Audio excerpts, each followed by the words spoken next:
नमस्कार, श्री स्वामी समर्थ. तुमचं सर्वांचं आजच्या नवीन ब्लॉगमध्ये पुन्हा एकदा खूप खूप खूप मनापासून स्वागत आहे. तर कसे आहात तुम्ही सर्वजण? आय होप सगळे एकदम छान असतील, मजेत असतील, आनंदात असतील.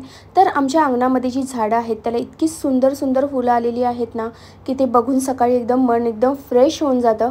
आणि ऊन पण एकदम छान पडलेलं होतं आणि मला झाडांना पाणी पण घालायचं होतं. पण काय झालं ना, झाडांना पाणी घालण्यासाठी आमच्या मागे जो नळ आहे ना, त्या नळाला पाणीच नव्हतं. त्यामुळे मला संध्याकाळपर्यंत वाट बघावी लागली आणि फायनली संध्याकाळी मी झाडांना पाणी घातलं. तर झाडांना वगैरे पाणी घालायचं होतं, ते घालून झालेलं आहे. चहा वगैरे घेऊन थोडासा नाश्ता पण आज केलेला आहे. आणि आज मागच्या व्हिडिओमध्ये मी तुम्हाला दाखवलं की मी दर 8 दिवसाला कशा प्रकारे साफसफाई करते. तर सगळ्यात महत्त्वाचं माझं एक साफसफाईचं काम राहिलं होतं, ते म्हणजे फ्रीज. तर ते मी आज साफ करून घेणार आहे. आणि सफाईचं करण्यामागे एवढं मोठं कारण असं आहे की मुलांना लवकरच आता शाळेला सुट्ट्या लागणार आहेत आणि मग त्यानंतर माहेरी जायचंय. मग त्या माहेरी जाण्याच्या हिशोबाने थोडीशी तयारी म्हणजे सुरू झालेली आहे. तुम्हाला सर्वांना माहितीच असेल माझं माहेर नाशिकला आहे. तर आत्तापासूनच खूप एक्साइटमेंट आहे की नाशिकला जायचंय. मग त्या हिशोबाने थोडीशी तयारी मी सुरू केलेली आहे. आणि काय ना, नाशिकला जाताना वगैरे मी आमच्या गावी म्हणजे नाशिकला असे काही लोक आहेत ज्यांची परिस्थिती खूप जास्त गरीब आहे. म्हणजे त्यांना स्वतःसाठी कपडे घेण्यासाठी, त्यांच्या मुलांसाठी कपडे घेण्यासाठी सुद्धा पैसे नसतात. तर मी काय करते की जाण्याच्या आधी माझे कपडे, माऊचे कपडे, जे काही आम्हाला लागत नाही किंवा जे कपडे देण्यासारखे असतात, म्हणजे तुटले फुटलेले कपडे नाही देत, नक्कीच चांगले कपडे आम्ही देतो. पण जे आम्हाला नको असतात आणि चांगले असतात कपडे, असे कपडे मग मी गोळा करते आणि मग ते गावी गेल्यावर त्यांना देते. त्या ज्यांना जे गरजू आहेत, ज्यांना खरंच गरज आहे त्यांना देते. तर ती तयारी सुद्धा माझी करायची असते. तर आजच्या व्हिडिओमध्ये मी तेच बघणार आहे, कपड्यांचं मॅनेजमेंट थोडंसं. कारण कपडे खूप जास्त झालेले आहेत आणि कमी करणं खूप गरजेचं आहे. तर माझे ऑलरेडी कपडे मी काढलेले होते जे गरीब लोकांना, गरजूंना द्यायचे होते. तर ते आमच्या इकडे एक शिवमंदिर रोड म्हणून मंदिर आहे महादेवाचं, तर तिकडे खूप सारे असे गरजू बायका वगैरे बसलेले असतात की ज्यांना खरंच कपड्याची गरज असते. तर मी त्यांना देऊन आले काल जाऊन कपडे. पण अजूनही बरेच कपडे निघणार आहेत, पण ते मी आता इकडे नाही देणार. ते नाशिकला जाताना असं पण आम्ही 4 व्हीलरने जातो, तर कितीही सामान नेलं तरी काही अडचण येत नाही. तर जाताना मी ते घेऊन जाणार आहे कपडे, माऊचे सुद्धा. आणि कसं असतं ना की मुलांची चॉईस बदलत जाते. आता तिला 1-2 वर्षापूर्वी जे कपडे आवडायचे ते तिला आता आवडत नाही. आणि जे पार्टीवेअर वगैरे ड्रेसेस असतात ते तर तिचे जास्त घालणंच होत नाही. मग ते कपडे इतके चांगल्या क्वालिटीचे कपडे असतात ना, म्हणजे खूप सुंदर, एकदा दोनदा घातलेले फक्त ड्रेसेस असतात आणि एकदम महागाचे कपडे, ते बॉक्स पॅक जसे तसे कपडे पडलेले आहेत माईचे. तर मग असं वाटतं एवढे चांगले ड्रेसेस म्हणजे काय कोणाला दिले, तर ते लोक गरीब लोकांना दिले तर ते लोक घालतील तरी त्यांची मुलं. कारण त्यांना एवढे एक्सपेन्सिव्ह कपडे विकत घेता येत नाही. आणि आपल्या मुलांना मिळतं तर त्यांना माहिती आहे ना, मिळालं की त्याची किंमत नसते लोकांना. तर एकदा दोनदा घातलं की बस झालं, मम्मा झाली माझी हौस, झालं घालून माझा, असं करते ती आणि जास्त घालत नाही. तर त्याच्यामुळे असे जे कपडे आहेत जे तिला आता छोटे झालेत किंवा तिला घालायचे नाही आहेत, तर ते कपडे सुद्धा मी गोळा करून ठेवणार आहे. पण ते असं आहे ना, तिला विचारावं लागेल की कोणते कपडे घालणार आहे, नाही कोणते नाही घालणार आहे. कधी कधी असं होतं की तिला घालायचे असतात आणि मी तरी देऊन टाकले. असं एकदा दोनदा झालंय. 15 दिवसापूर्वीचीच गोष्ट आहे की मी तिचे कपडे काढत होती असे जे तिला नको आहेत असे, आणि 1-2 पॅन्ट ज्या तिला हव्या होत्या त्या सुद्धा मी गरीब लोकांना देऊन टाकले. त्यामुळे थोडीशी ती रागवली होती माझ्यावर.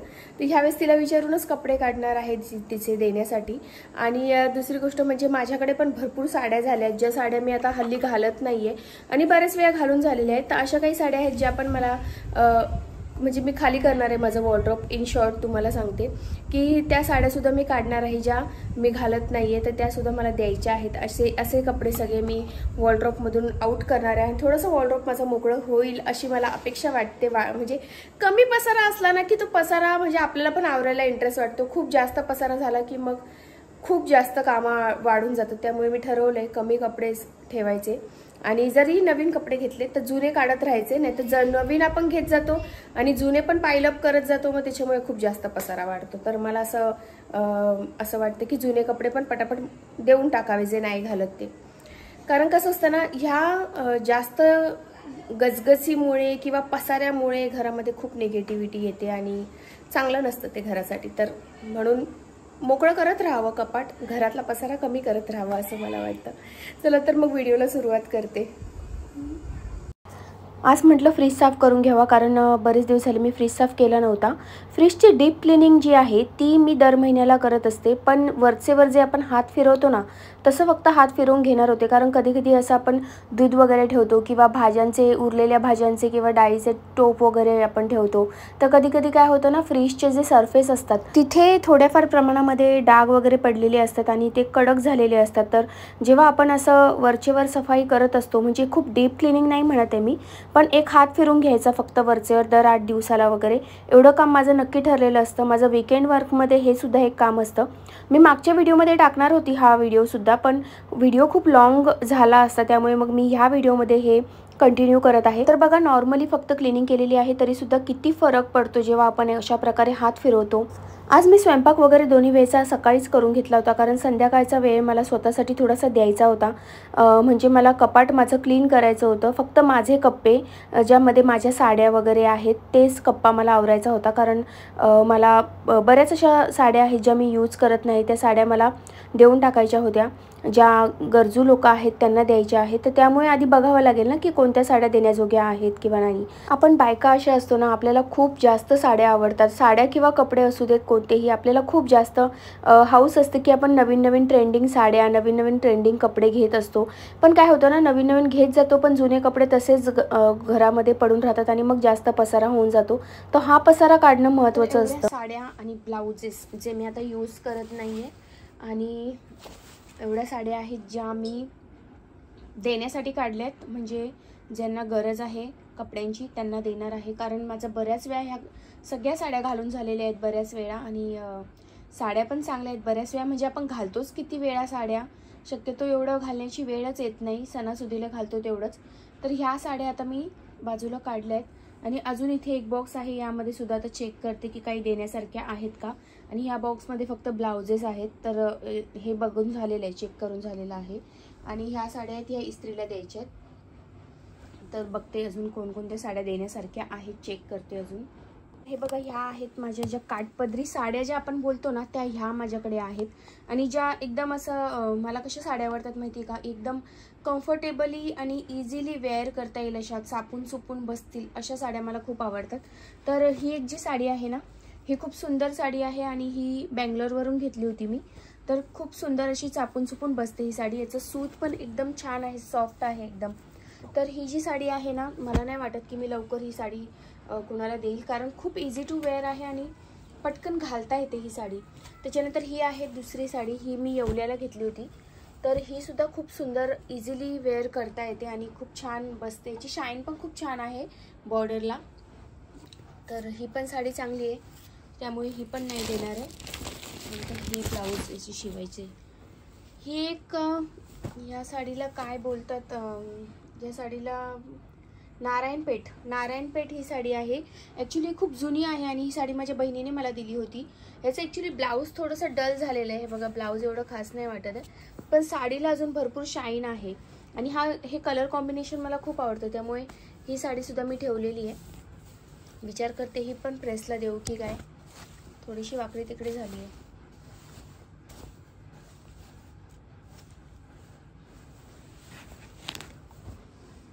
तर अजून काठपदरी साड्यांमध्ये ही एक साडी आहे, जी मी घेतली होती माझ्या दीराच्या लग्नाच्या वेळेला. तर ही पण खूप सुंदर साडी आहे, घातल्यावर खूप छान दिसते आणि इझिली वेअर करता येते. आणि ह्या सगळ्या साड्या मला वाटतं एकदम कमी रेंजमध्ये घेतल्या होत्या. आणि ही काळी आणि लाल कलरच्या बॉर्डरवाली, ही पण मला खूप आवडते, सुंदर दिसते ही साडी पण. आणि नारायणपेठमध्ये अजून एक साडी मी घेतली होती, ही साडी, ही पण माझ्या बहिणीनेच मला दिली होती. तर ह्या आहेत माझ्या एकूण काठपदरी साड्या. अजून ही पण आहे, ही पण एक आहे काठपदरी, पण ही म्हणजे आता घालण्याजोगी नाही आहे, पण माझ्या बहिणीची तिला मी परत देणार आहे.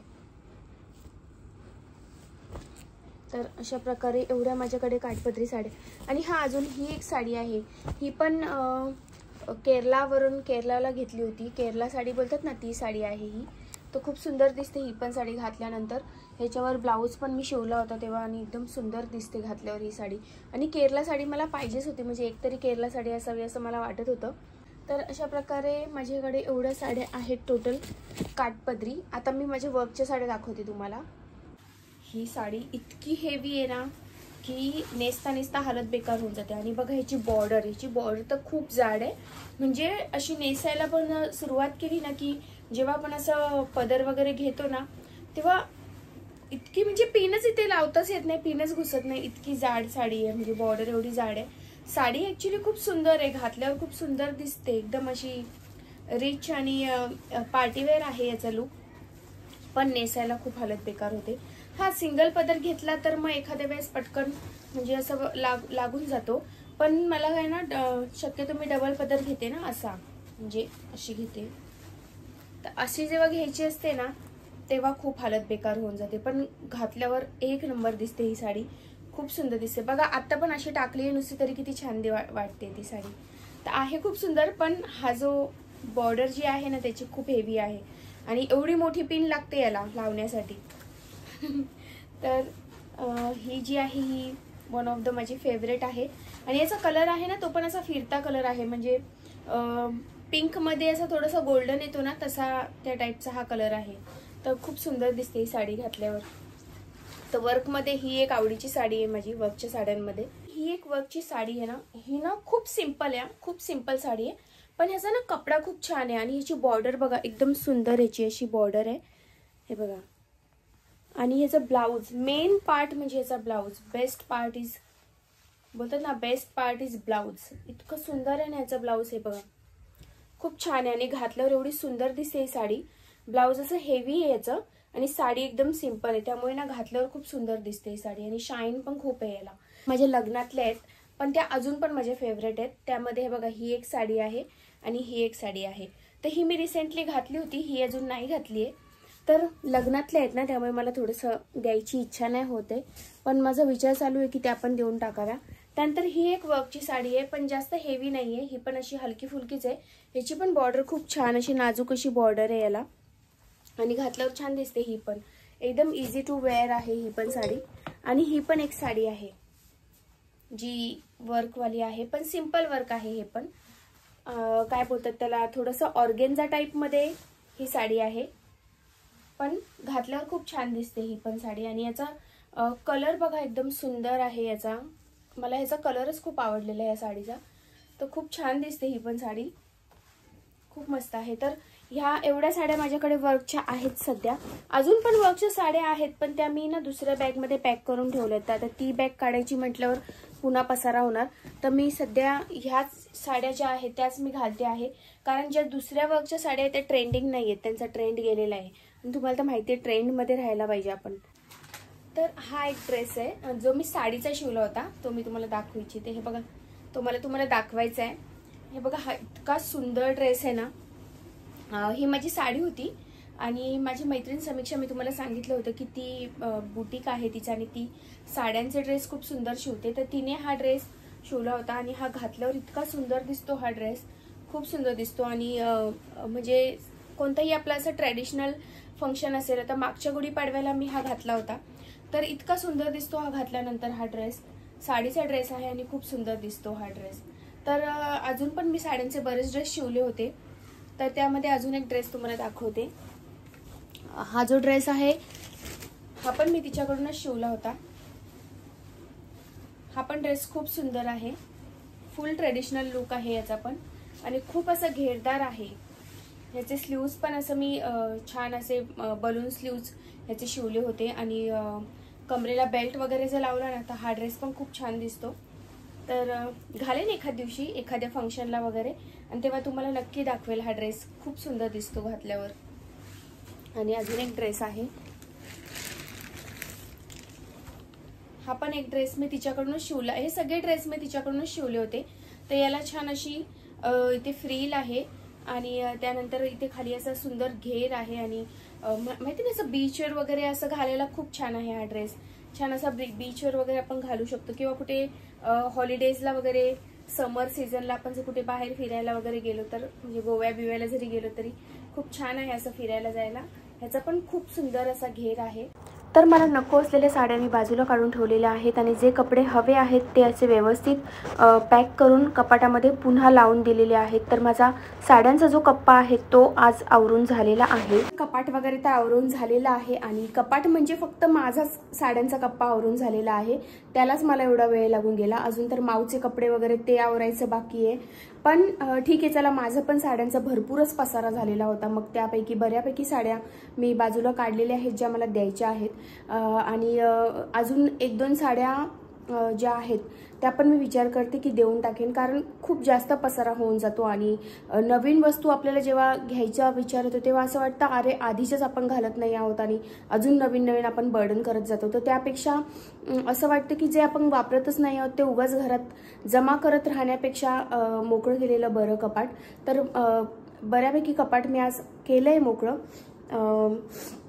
आणि नाशिकला जायला अजून थोडासा वेळ आहे, कारण माऊचं एक्झाम जी आहे ती आता लांबली आहे। तिची एक्झाम पहिले कसं होतं ना की एप्रिलच्या 10 तारखेपर्यंत मुलांच्या एक्झाम संपून जायच्या, पण ह्या वर्षी तसं नाही आहे। आमच्या शाळेमध्ये ह्या वर्षी लेट एक्झाम स्टार्ट होणार आहेत आणि लेट संपणार आहेत, म्हणजे 25 एप्रिलपर्यंत तिची एक्झाम चालू असणार आहे। त्यामुळे आम्हाला लवकर नाशिकला जायला मिळणार नाही आहे। तर थोडी थोडी तयारी म्हणजे सुरू झालेली आहे की गावाला जायची, म्हणजे तिची एक्झाम झाली की मी लगेच माहेरी जाणार आहे, नाशिकला जाणार आहे। तर त्या हिशोबानेच थोडी थोडी तयारी सुरू केलेली आहे आणि असं कपाट वगैरे आवरून ठेवलं आत्तापासून, बॅग्स वगैरे हळूहळू भरायला सुरुवात केली की मग नंतर आपल्याला थोडासा लोड कमी येतो, तर त्या दृष्टीने थोडेसे प्रयत्न सुरू होते। तर आजच्या व्लॉगमध्ये एवढंच। व्हिडिओ आवडला असेल तर नक्की व्हिडिओला लाईक करायला विसरू नका आणि कमेंटसुद्धा नक्की करा। जे चॅनलवर नवीन असेल त्यांनी सबस्क्राईब करायला विसरू नका। चला तर मग पुन्हा भेटू अशाच एका सुंदर व्हिडिओमध्ये, तोपर्यंत श्री स्वामी समर्थ।